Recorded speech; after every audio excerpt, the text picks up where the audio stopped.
आज हम मिलेंगे किताब दोस्त इंसान संजय राजा से। इनका ताल्लुक पाकिस्तान की हिंदू बरादरी से है। संजय अब तक मुल्क भर में 40,000 के करीब किताबें मुफ्त बांट चुके हैं।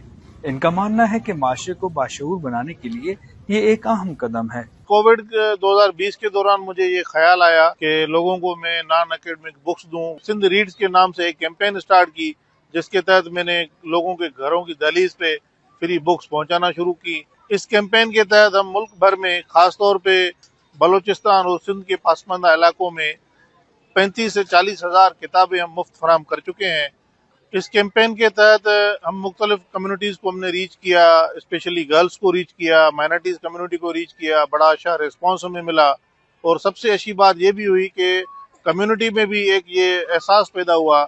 उन्होंने जो अपने तौर पे किताबें रखी हुई थी घर पे पढ़ के, वो भी उन्होंने हमें प्रोवाइड की कि हम सही जगह पे ये किताबें दे रहे हैं। संजय राजा कहते हैं कि सिंध रीड का बुनियादी मकसद लोगों में शऊर उजागर करना है, जो समाजी तब्दीली के लिए बहुत अहम है।